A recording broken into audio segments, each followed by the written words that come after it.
send me a link and then I'll send out an email really quick. Yeah, here you go. Okay, if you are watching this right now, congrats. Let's see. Oh, share. There's a share button. Okay. No. What are you doing? What are you doing? Okay, here we go. Work on this thing. Am I recording? Sorry. Yeah, go ahead and hit record. Oh my gosh. You want me manning camera the whole time, or can I sneak away? You can sneak away. You're speeding. Grab my phone so I can message. Your Slack isn't working. It doesn't work on the app. I have to I do have a link though. It's coming. Hey everyone who's watching this live stream right now, which is no one because it's unlisted, so I don't know why I'm talking like this. Oh my gosh. Okay, I'm waiting for you, JR. I gotta be careful not to swear right now because it'll be recorded for YouTube. We can delete it from these. Okay, here's the internet's so bad. Let's never come to this building again.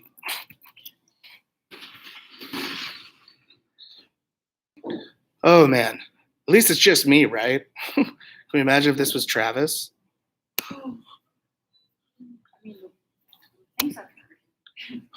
Dear Slack, why do you suck? Dear internet at Kiln. Oh, there's you. Okay. All right. Save.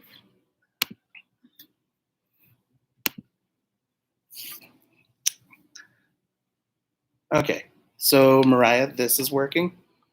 Yeah. This is working pretty good? Yeah. Okay, Got the levels. so I will leave this here. Computer's good right there. So you're able to email everyone on that list pretty quick? Yes, it's sending. Should be sending now. I'm going to go into the group.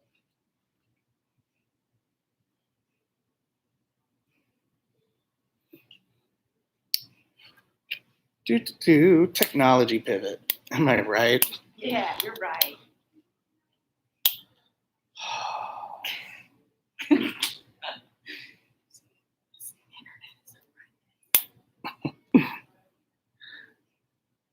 Brianna, you look great. Why is the internet so bad here?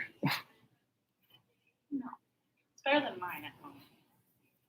That's for sure.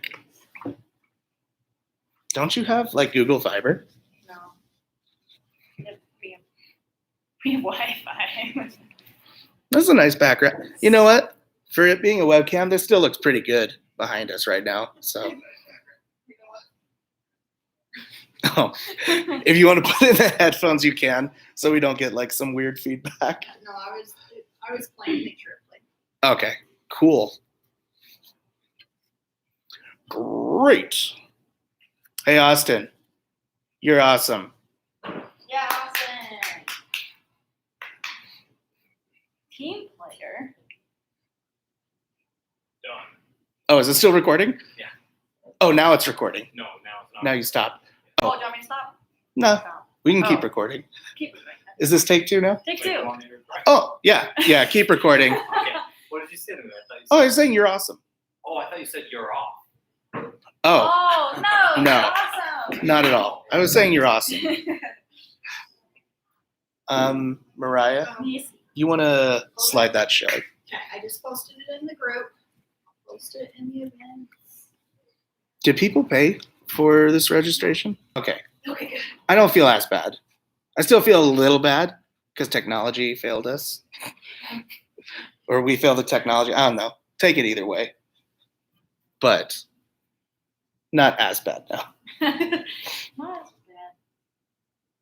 It could have been. It's not as bad as it could have been. It's still pretty bad.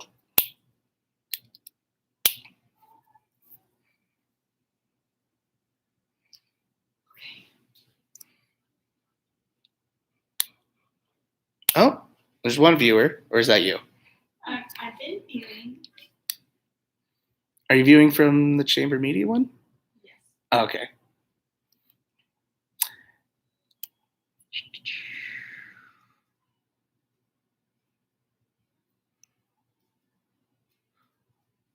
Let's see.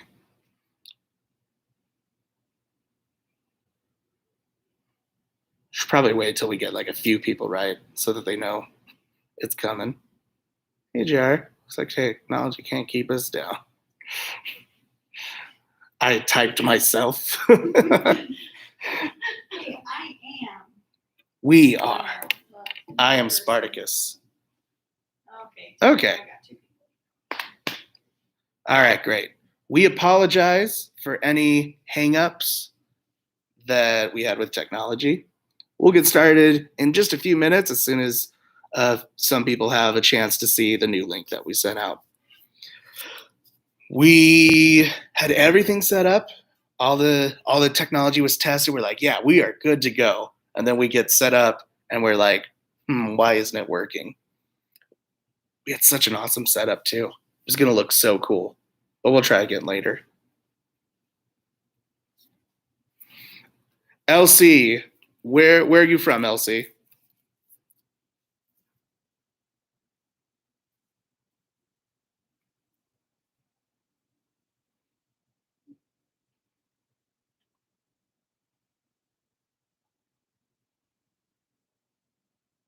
Oh, 4, 5. Okay, I think people are starting now to get the link. Okay. Hey everyone. We are sorry technology sucked, but we are good to go.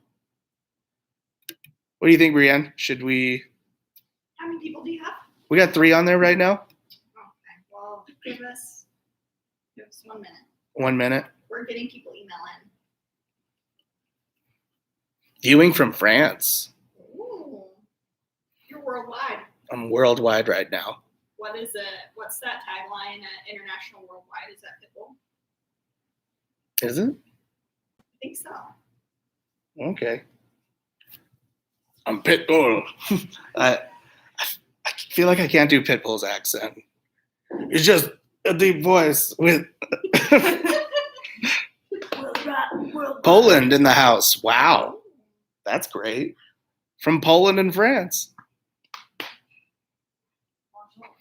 Hey everyone, if you're joining just now, we had a slight hiccup with technology, so we had to resend a link out, and that's what we're waiting for right now. We will get started. I got everything right here, but we had to pivot and send a new link to people instead of the scheduled one that we sent out.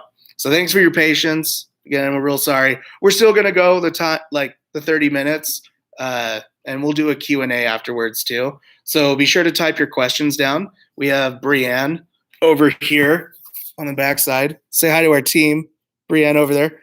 She's going to be fielding the questions and we'll get to it at the end. We had such a cool setup. We're going to have multi-cams looking everywhere, but it just didn't work. Travis from bearded guy from Idaho in the house. Bearded guy from Idaho. I went to school at Idaho, East or West Idaho. I was in Rexburg at BYUI, so I couldn't grow this. But now I can. That's great. That feels weird to do on camera. Well, look. All right. Let's say 11:15. 11:15. 11:15 in 3 minutes, because international. So we'll just say in 3 minutes, that's when we'll start going with it, because I feel hopefully people have checked their emails and they're getting back to it. Again, we're sorry that we didn't start right on time. India. Darby from India. Sorry, I'm going to say your name. Boise area. All right. Yeah. This feels a little bit more delayed than the other side, but could be wrong. Ooh, someone from Texas. Got a yeehaw. Yeehaw. Texas, the second biggest state in the U.S. Right? Because Alaska's the first, right? Yeah. Yeah. Our intern's over here on the side fact checking me. She's in trouble. She should know. Oh, I got it right. Darby. Oh, I pronounced it right. Yes. Nailed it. 2 minutes. Then we're going live, right? So start that countdown because we're already 10 seconds into it. 109, 108, 107. No, I'm not going to do that. We won't do that. Yeah, we're going to talk about how to write ads that convert, and we're going to get all into the great details of it. Again, we're sorry that we had to change where we were. Technology didn't cooperate, but next time we're going to get it right. We're going to do it better. The streaming thing is new to us because normally we just record videos and then we put them out there and you guys will watch them as you get to it. I guess you could always start out, since we're so close, about who you are. Oh, yeah. Why, Let's do that. Why they should trust you. Yeah. All right. Yeah, we got enough. All right. So we're going to start at 11:15 is probably when I'll get into the stuff. So everyone, my name's J.R. Timothy.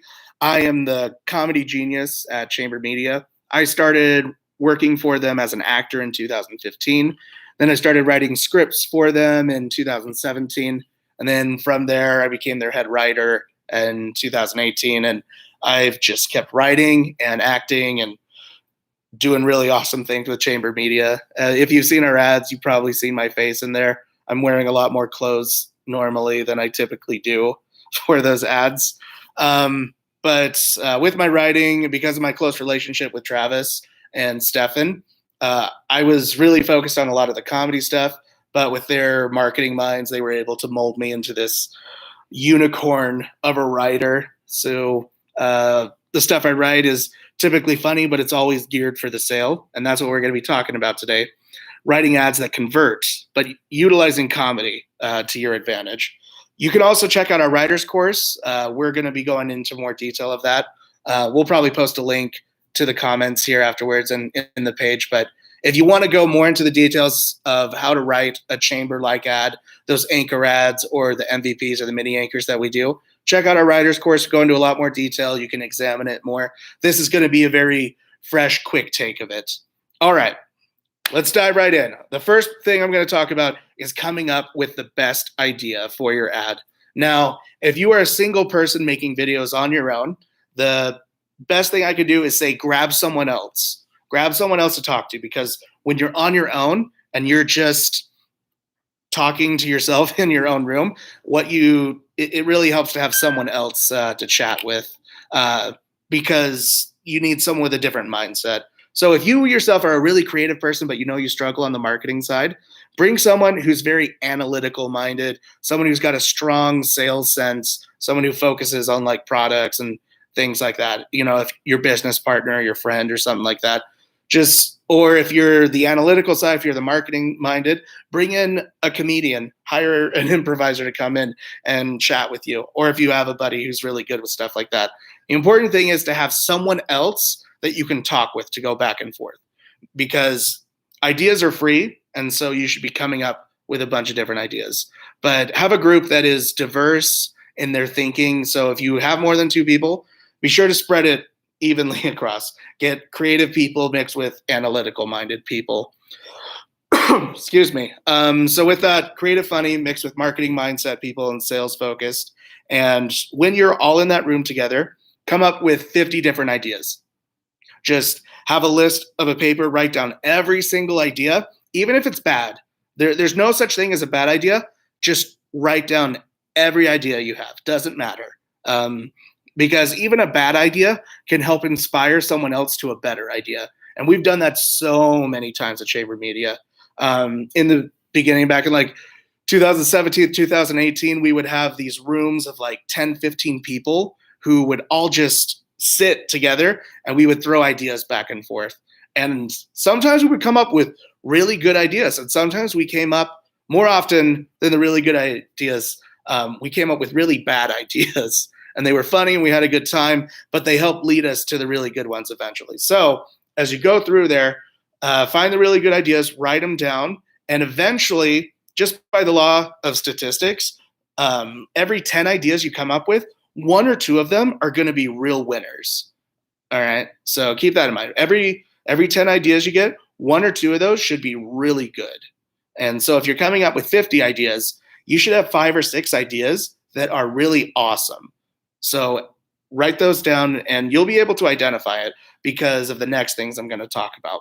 And if you have any questions about what we're chatting about with this live stream, be sure to comment your questions and Brianne will field it for the end. And then we can do a quick Q&A and discuss those things if you want me to go a little bit more in depth.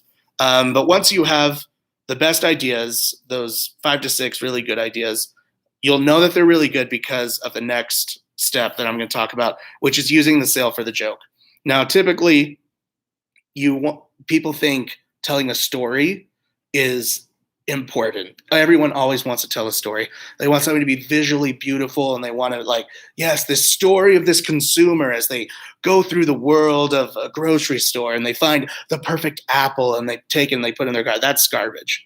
That will never sell. Don't tell a story. Tell the story through the sale. Sale should always beat out story in marketing.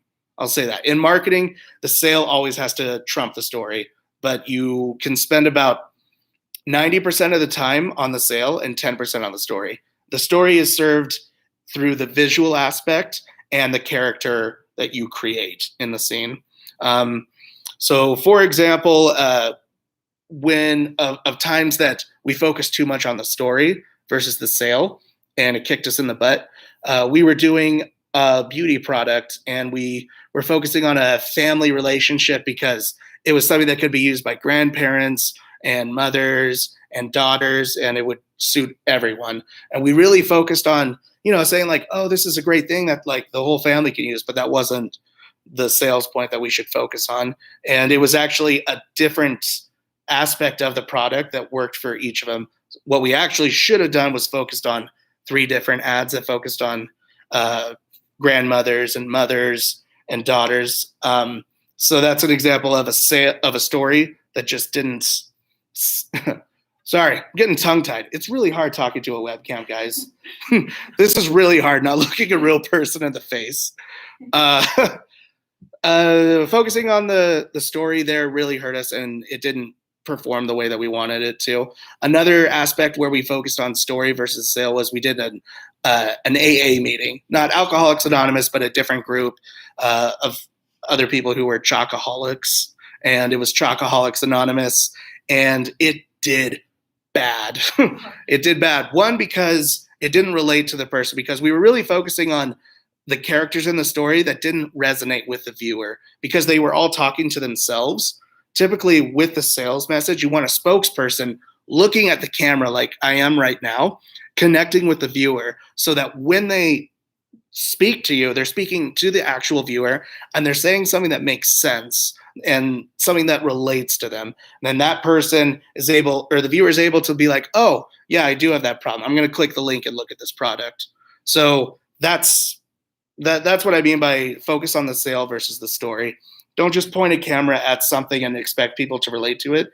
You have to have someone specifically there talking to them to get them to relate. Even a voiceover doesn't always work as well as it could unless there's big text and motion graphics going across that someone can read really quick. Hey, Jim. Yeah. Tall guy Trav wants you to know that you're doing great, but the table is a little shaky. I think it's because you're touching it. Oh, You got probably hands is. off. Okay, not going to touch the table. Thank you. Let me tilt this down just a little. Okay, so that's the sale versus the story. Let me go here. Okay, so with your products, you guys probably already know this. What is the most unique thing about your product? Find the unique sales point. Is your product save people time? Does your product taste better than any other product in the world? Is your product a shoe that you don't need to tie anymore? Are they shoelaces that don't come untied? What is the most unique thing about your product? And the ideas that you came up with before should focus around that central idea of your product. So as you come in there, whatever the big ideas that you come up with, they're going to focus on that unique sales point. Now, some of the tactics that we use at Chamber Media to help convince those people to be a part of it, or those people to relate to it, are metaphors. Metaphors are a classic way to make something relatable to someone. They're also interesting. If you've ever seen our Mr. Cool ads, an example of a metaphor that is interesting and hooks people and makes it relatable is we had Mr. Cool on a motorcycle jump over a bunch of cars. Now, that as a stunt on its own is cool and it's visually interesting and it's a hook that's going to like make people watch. And I'll talk about hooks in just a second. But him just jumping over a car isn't enough to convince people to buy an $1,800 air conditioner. What we did was we made the jump relatable to window AC units, which only cool about 300 square feet. So we had 5 cars lined up, and each of those 5 cars represented 300 square feet. So we had me on a moped go down the ramp, jump, and I didn't even make it over. One car, a dummy, I didn't personally make the jump, but we threw a dummy off the ramp and it landed, it hit the hood of the car and then fell off. And that was representative of an AC window unit that only cooled 300 square feet. But the Mr. Cool can cool 1,500, even more than that with their bigger models that they have. And so we had him jump over 5 cars and it had this big jump. We had fireworks and explosions, but people were able to visually see and understand the metaphor that was pushed into the sales message. And it was really interesting. So because of that big jump, they were able to connect. They understood what they were seeing. It spoke to our audience who were DIY men and women who kind of like, to work with their hands, and a stuntman jumping over things was something that really spoke to them. But we also showed the product in a garage on a wall, which was the other thing that was really important, to always feature the product and show it.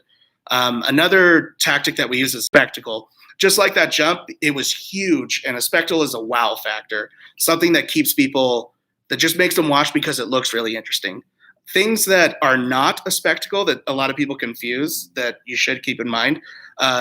Things that are not a spectacle are really good looking people showing expensive things. Those aren't spectacles. Those are just things that are weak attempts at engaging people that way. Spectacles are exploding cakes, jumping cars, cutting a car in half, hanging by your socks upside down. Things that are just wow, that's crazy. So if a spectacle is a way to show your product, that's a way to, you should do it that way. Another way to write ads that convert is to use demonstrations. Demonstrations are a really strong way of doing that. Some examples that you might have seen on the internet are indestructible shoes. That is one of the best demonstration videos. We didn't make it, but when you watch it, it's wow. It just works so well. So you have a shoe that is just indestructible, and it's just someone using their foot and they're stomping these nails into a board. That's a perfect demonstration that shows how strong those shoes actually are. With that demonstration and that visual there, just showing the product and how it works is sometimes all you need for things to work really well. That works really well in the health and beauty industry as well. Just showing the product on someone's face who's right there in the camera, it automatically just communicates health and beauty, that ring light, and it's just something that works right away. The other thing is comparison videos. What we mean with comparison videos are putting one product next to another product. As, for example, our Invisisocks ad, we had a leg wheel, I think, on a treadmill, but it was 4 legs that were on a treadmill and they were spinning. So we ran the treadmill and these feet would step and they would go. And we did, I think 5-6 miles on the treadmill. But at the end of the treadmill, we showed how durable one pair of socks were versus another pair of socks. So 2 of the feet had Invisisocks on it and the other 2 feet did not have those socks on it. And when we showed what the feet looked like after a couple miles of just going on the treadmill, one pair of socks had a bunch of holes in it and the other socks held together really well. So that's what I mean by comparison, finding a way to compare your product to other products that are similar to it and showing how your product is superior because of its unique sales point to that product. So metaphors, spectacles, demonstrations, comparisons, those are all really good ways to hook people's attention and convince them to sell your ad. So your ideas that you came up with in the brainstorm that you did should center around stuff like that. Now, the next part really focuses on the first 7 seconds of the ad. Now, the first 7 seconds of your video, for me personally, I focus on that more than anything else because, oh, yeah, you can ask multiple questions. Brianne's getting them all here. Sorry, the first 7 seconds of the video are the most important. I focus on those more than anything else. So there's specifically 5 portions of that 7, the first part of your video. The first 2 happen at second 3 and the 7-second mark. Now, the 3-second mark is where people are either going to swipe away or they're going to keep watching. So right around that 2.5-second mark to 3.5-second mark, you need to have a cutaway, you need to have a camera movement, you need to have something new that is visually introduced into the scene to keep them watching.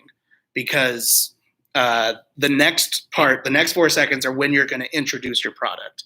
So the first 3 seconds, focus on that hook, focus on that big idea, focus on something that's right in front of them right away. And then after that 3-second mark, you need to introduce your product right away. Introduce it because at worst, the person's going to scroll away and that's it.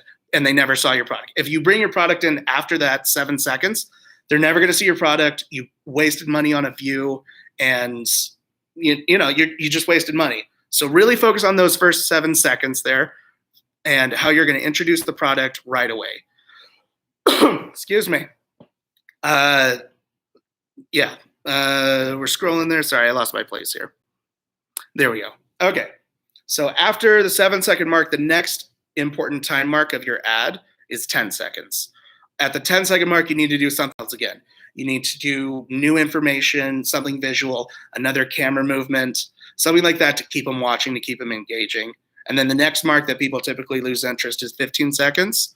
And the next mark after that is 20 seconds.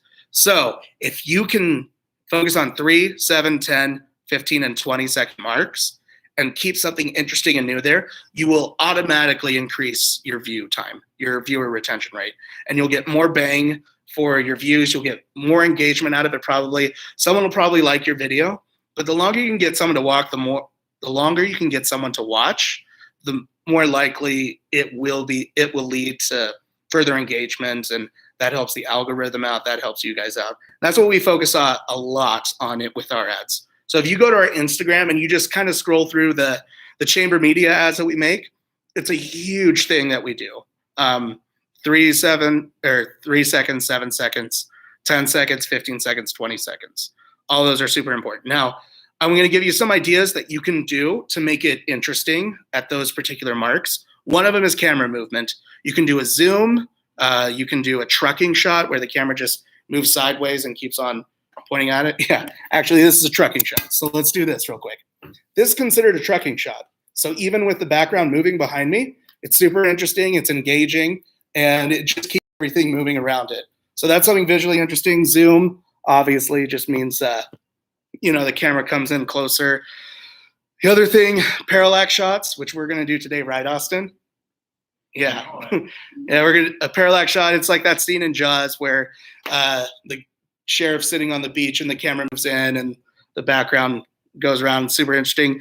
You can jib, which is moving it up and down. You can have drones. All of that stuff is any camera movement. Also with your footage, you want to make sure it's very colorful and it's high key, which means it's well lit. People don't have to look really hard to know what's going on in the scene. And that's really important. At 3 seconds in, they should be able to look at it and know exactly what's going on in the scene. If it's a doctor's office, they should see a doctor and a nurse, and there shouldn't be any shadows. Everything should be very well lit. And the other thing that keeps people interested is drama.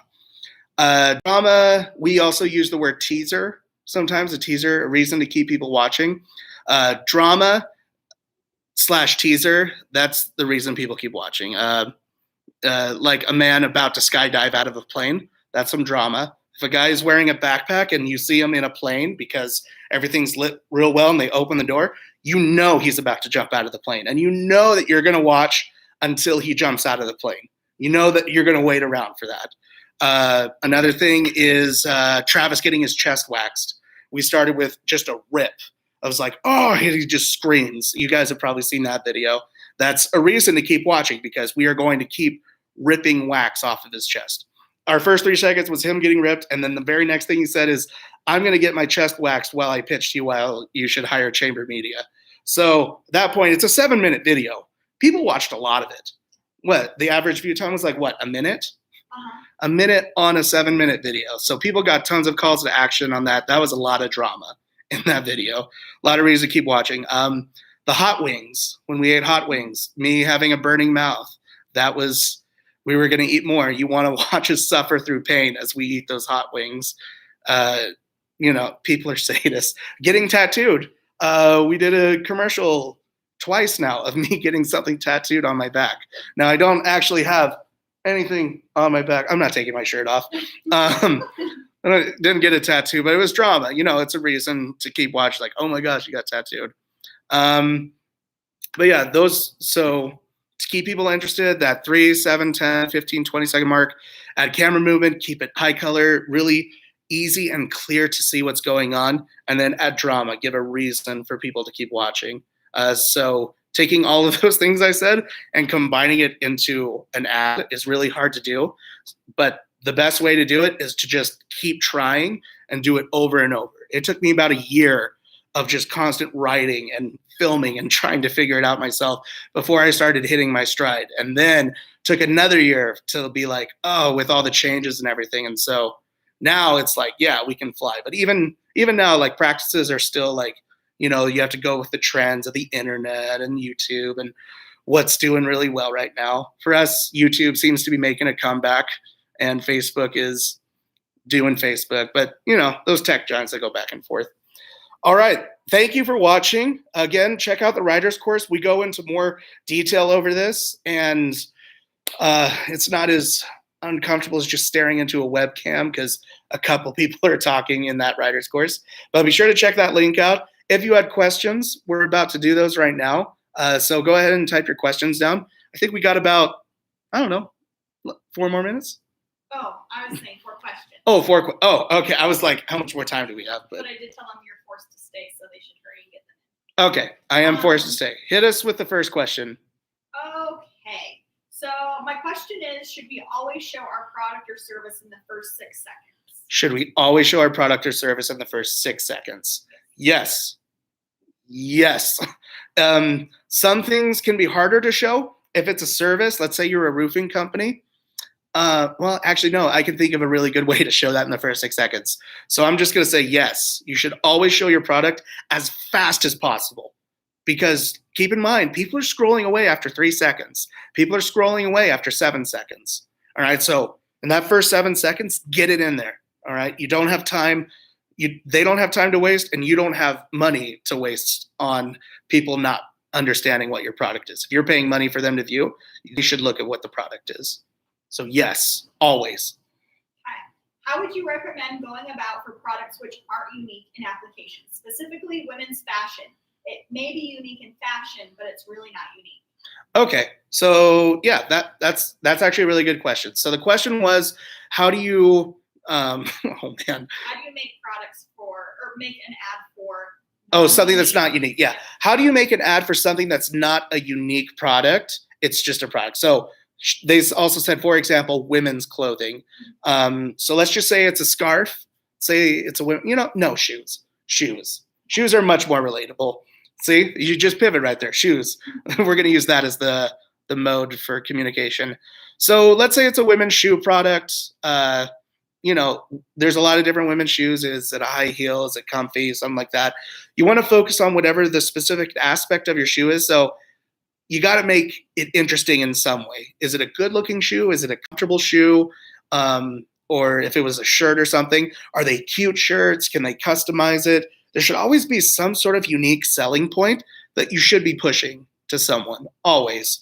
And even if it's something as simple as a shirt, like this shirt looks good on this woman, you should always show the product. You should have a spokesperson wearing the product. You can show a lot of Instagram pictures of just beautiful photography kind of thing. Specifically with women's clothing, it's typically more of a lifestyle ad. So humor might not be the best way to go about convincing with that. Something beautiful, something aspiring, like look how good this looks on so many different types of women. Get a black woman, get a Chinese, all the ethnicities. Sorry if that's not PC, but I mean, show diversity across the board with everything, with your products, just so that so many different types of people can see what it looks like on them. So with women's clothing, unless it's a funny brand, which we've worked with before, women's funny brands, there's a couple of them that we've done that are really awesome. Fabletics, we did a women's Fabletics ad, and we added humor to it. That worked really well. But yeah, typically lifestyle and aspirational ads work well for women's clothing. But just show the product as much as you can on different people. Okay, what's the best format for top of funnel Facebook or Instagram video? Vertical, horizontal, squared? Yes. We go back and forth on this a lot. We at Chamber Media used to do the 4x5, but we found that it didn't make a difference between the 4x5 and the 1x1, so the square. The square performs better than the widescreen, unfortunately. I like the widescreen format more. And we got some light spilling in on this camera here. Okay, I like the widescreen format more, but the square performs better. If you work with camera, if you're a cinematographer, filmmaker, you hate the square because it eliminates so much of your video. Like all of this right here, gone. You're stuck to like this kind of framing, but the square performs better. So you can always edit for the two different types of videos. You can do a wide, which is great for YouTube, or you can do the square, which is great for Instagram and Facebook. Boom. Boom. If we have budget constraints and can only shoot so many videos, which is the safer bet? Aspirational or relatable? Relatable. Well, depends on the product. I'm going to say relatable because relatable can be aspirational as well. But your product should always be relatable to people. I'm going to think of, let's take a car commercial, for instance, Honda or Toyota or Ford or Chevy. Those ads, they make them aspirational, but who are the people that they put in those cars? They put families. They show big, heavy, tough construction workers driving these trucks, but they show kids in the car as well because, they target the family man as well. So always relatable. Even if it's an aspirational product, it should be relatable in some way. Like, are they aspirational because they got the product? Did they achieve their status in life because of this product? Or are they a certain way in life and they deserve this type of product? If it's jewelry, something like that. Perfect. We got a couple people asking if this will be available after. Yes, we will post these versions of these videos afterwards. We are recording it. We got some cameras here, getting some audio going. So yeah, we will post this to our page and we'll make it edited better than me talking to this webcam. Okay, which one is better? An interesting visual hook or interesting copy hook? Both are right, but for different reasons. You'd use a visual hook for video. Visual hooks always work better for video with the spokesperson saying something that's relatable. If it was a Mr. Cool ad, the spokesperson would say something like, "Are you tired of being really sweaty?" And if you're talking to someone in the South, yeah, they are going to be very tired. That's a hook that's relatable to them, and it's a really simple one.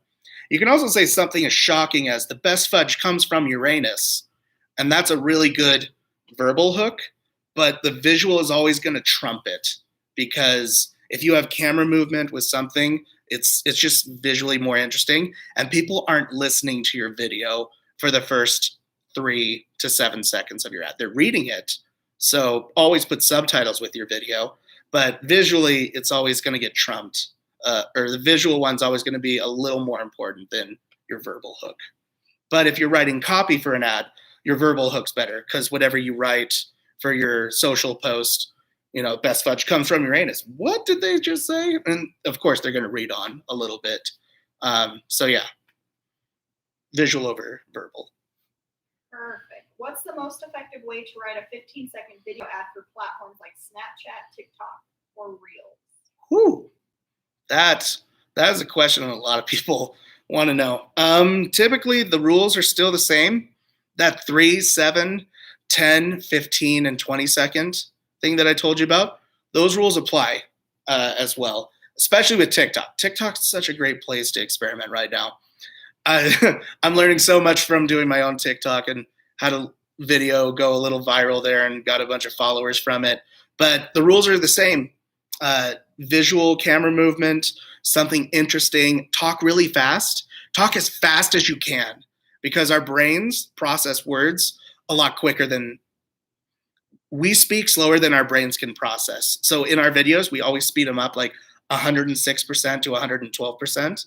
So be super fast, have camera movement, and if it's a UGC ad, user generated content, make sure that you try to keep a really steady arm, or just get a tripod with one of those phone things right there to keep it stable, and just talk as fast as you can and keep going. That same 3, 7, 10, and 15, 20-second rule apply though. Okay, how long does it take to come up with the right idea for your videos? And how can you predict its success and if it's even worth your time and effort? So at Chamber Media, we have something. Oh, sorry, I should repeat the question so that So the question was, how long should you spend getting a good idea, and how do you know it's a really good idea? You typically shouldn't brainstorm. People say 30 minutes, shouldn't do it for more than 30 minutes. I think it takes me 30 minutes just to warm up and get going. But I lose steam after an hour. If I'm in a room with a bunch of creative people, going about an hour is the most that you want to do for those ideas. If you need to do a second round, do a second round, but do a second round the next day. Or in like 5 or 6 hours, do a second round of ideas, just because like it takes energy to be creative. But if you get stuck in like creatively thinking, you get these blinders on, and all you can see is one specific way. With scripts that I write, I typically write them super fast in the first day, and then I'll revisit it the next day, and I'll eliminate a bunch of stuff. And I'm like, why did I write that? That's garbage. But it's the same thing with writing and stuff. Go at it really hard and fast the first time, and then review the stuff. It's like, no, that wasn't a great idea. Oh, but this one still sounds good to me. That's how you know. If you keep on saying it and the idea keeps sounding good to you, that's a good idea. And then, what was the second half of that question? How do you know? How do you know it's going to perform? Yeah, how do you know it's going to perform? Yeah, so how do you know that good idea is going to perform? If it's relatable, if it's hooking visually, but also at Chamber Media, we have something called the Brain. And the Brain is, we've taken over 50,000 ads across the internet. We've spent tons of money and just data analyzing all these different ads. And we actually know which ads will perform good, or at least the format that ads should follow to perform well.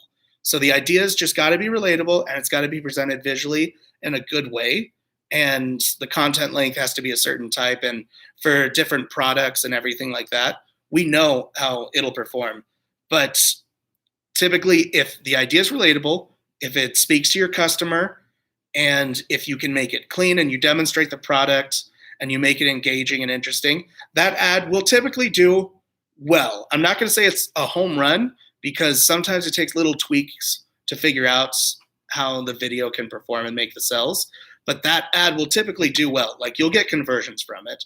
And as you look at the analytics, you'll be able to see where people are dropping off, or maybe there's something with your website or somewhere along the line where it's not performing, but you have to watch your video go through the ad process.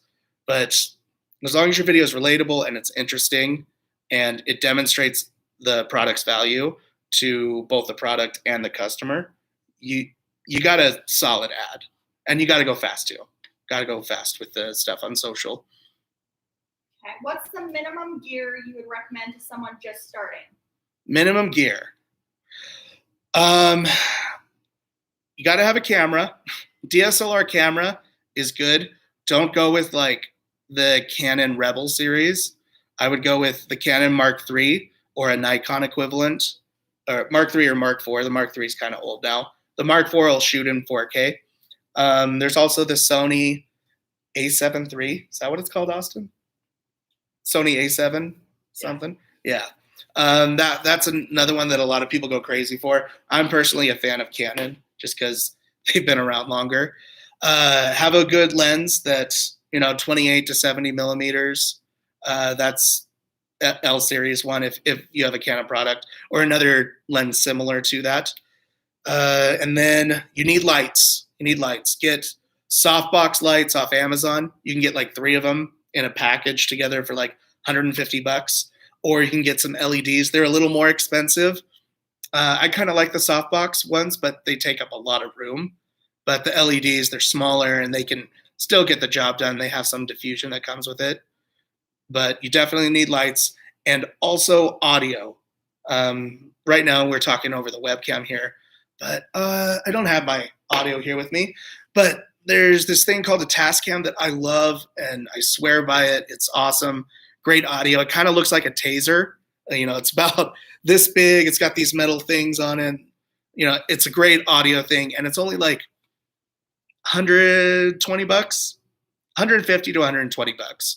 But you can get the Tascam, you can get the Zoom stuff, but definitely invest in audio, or you can get a lavalier pack as well that you can hook up to your camera. But all in all, not counting the camera, lights, and audio stuff, you're probably looking at $300 to $350 investment there. And then the camera, depending on what you get, you probably will spend around $2,000 to $2,500 for your camera stuff. Oh, and SD cards, but that's a no-brainer. You need those.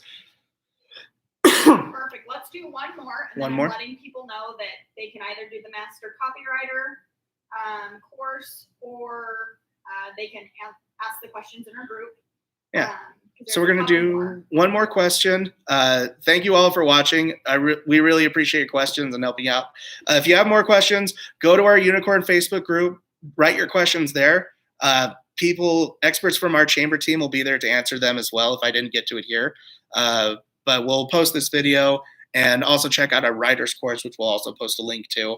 And that'll go into a lot of depth of stuff. But definitely utilize the free community that we built for you. That's what it's there for you guys to talk to each other and to us and give you ideas, help build and make better content. But yeah, what's our last question? How early should you include a call to action in your video? Depends on who you ask. Me personally, I feel like if the call to action fits early on in the video, you should throw it in there as early as you can. But sometimes telling people to do something before you give them a strong enough reason makes them be like, well, why? Like, why should I click the link? You haven't told me enough about it. So typically your call to action should follow a really strong sales message point after you do it. So for example, if you were coming up with a hook question, it's like, are you tired of waiting in line at the DMV? Well, download the DMV app right now. You can skip all the lines by having this virtual person stand in line for you. Click now to get yours. That's typically how you do it. Relatable question, something hooky and visually interesting, sales message, call to action. That's typically the pattern that you want to follow. So however fast you get through that first part, throw the call to action in right after there. Because if they only watch 7 seconds and you have a call to action at like 9 seconds in, you're good. They might stick around and watch that last 2 seconds and go to your website. All right. Thank you all so much for watching. You're pretty good in the ad father. Thank you, 54 Karga. Thank you all for watching. Again, utilize our Unicorn Facebook group. Ask all your questions there. Chamber people will be there watching to answer stuff. Check out our writer's course. Thank you so much. We're going to do better with our live streams next time. Bye, everyone. Oh, there we go.